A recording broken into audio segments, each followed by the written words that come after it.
Hi everyone. In today's video I'm going to share John F. Kennedy biography. John F. Kennedy was America's second youngest elected president.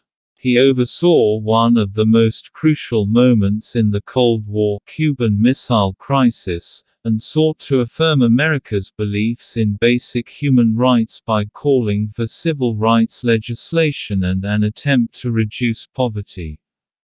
Kennedy was assassinated on November 22, 1963, a tragic death that shocked America and the world. Early life. Born on May 1917, John F. Kennedy came from an illustrious political family. His father Joseph Kennedy was a leading member of the Democratic Party, and Joseph encouraged John F. Kennedy in his political ambitions after the war.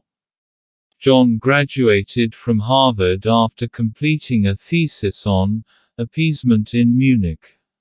His thesis was later converted into a successful book, Why England Slept, 1940. Before America joined the war, John joined the Navy and saw action throughout the Pacific Theater. In August 1943, his boat was rammed by Japanese destroyer Amagiri. John F. Kennedy was later decorated for his outstanding bravery in rescuing a fellow crewman. He was also awarded the Purple Heart for an incident later in the war. Afterwards, Kennedy was modest about his actions, saying he felt a bit embarrassed as it resulted from a botched military action.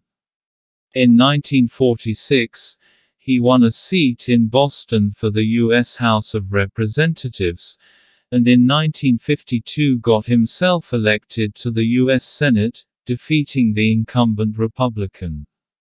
In 1953, he married Jacqueline Lee Bouvier. In 1957 he was awarded the Pulitzer Prize for Biography for his book Profiles in Courage, a book about U.S. senators who stood up for their personal beliefs. In 1956, he was nearly chosen to be the vice presidential candidate for Adlai Stevenson. The national exposure raised his profile, and in 1960 he was selected to be the Democratic nomination for the presidency. In 1960, in a very tight election, John F. Kennedy narrowly defeated the much-fancied Republican, Richard Nixon. It was a memorable election with many millions glued to the TV in the pre-election hustings.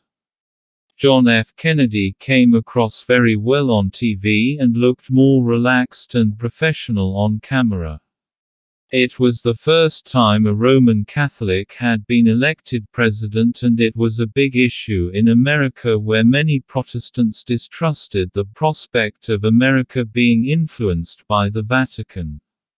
He had to assure voters he was not a Catholic candidate for the presidency, but someone standing for president who happened to be a Catholic. During his inauguration, JFK gave a memorable speech, where he famously encouraged citizens to help the nation become strong again. Ask not what your country can do for you, ask what you can do for your country. He also called for greater internationalism. We will make clear that America's enduring concern is for both peace and freedom, that we are anxious to live in harmony with the Russian people, that we seek no conquests, no satellites, no riches, that we seek only the day when nation shall not lift up sword against nation, neither shall they learn war any more. One of his early acts was to establish the Peace Corps, a volunteer program run by the U.S. government. It allowed young Americans to travel abroad and serve in developing countries. Kennedy hoped it would change foreign perceptions of Americans and give Americans a greater sense of international solidarity. In 1961, After pressure from the CIA, Kennedy reluctantly ordered the Bay of Pigs invasion of Cuba. It was mostly led by Cuban exiles with minimal U.S. support. They hoped to overthrow the communist Fidel Castro. However, the invasion was a failure, leading to embarrassing negotiations with Fidel Castro's Cuba. Despite being reluctant to go along with the policy, he accepted his responsibility for its failure.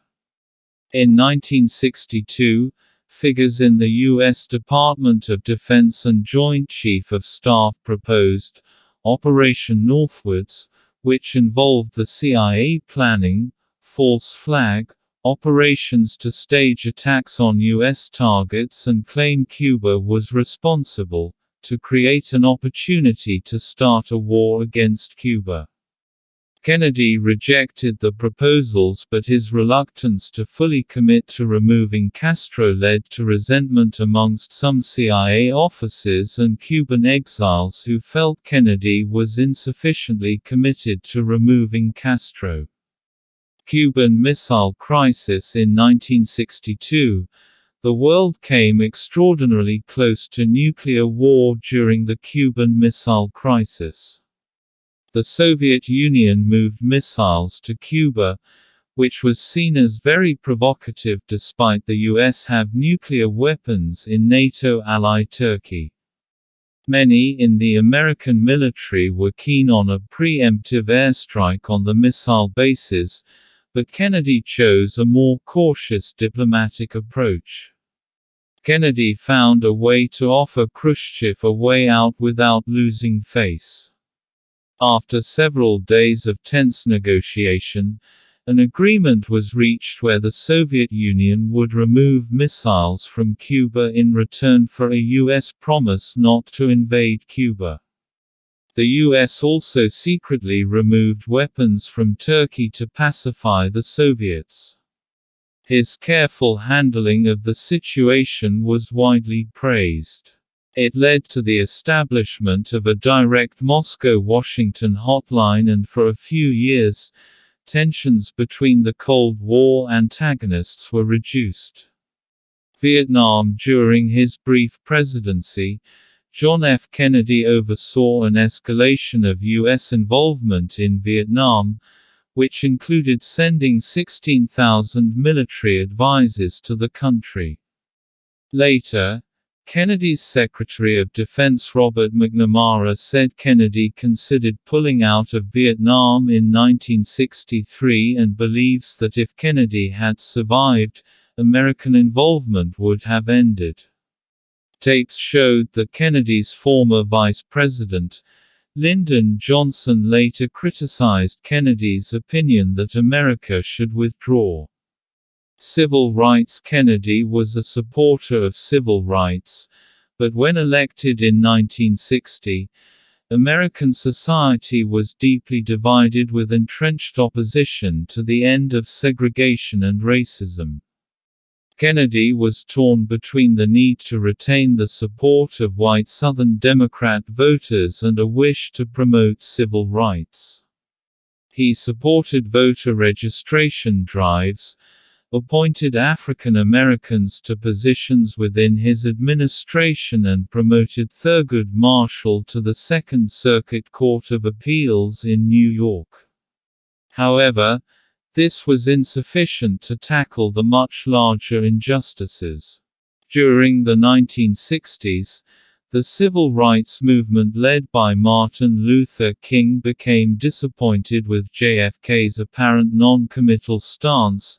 Instead, they took nonviolent direct action to highlight the injustice of segregation and civil rights leaders. This often led to shocking images, shown on TV, of police brutality against civil rights activists. A turning point was the 3rd of May 1963, where police in Birmingham unleashed shocking brutality on protesters.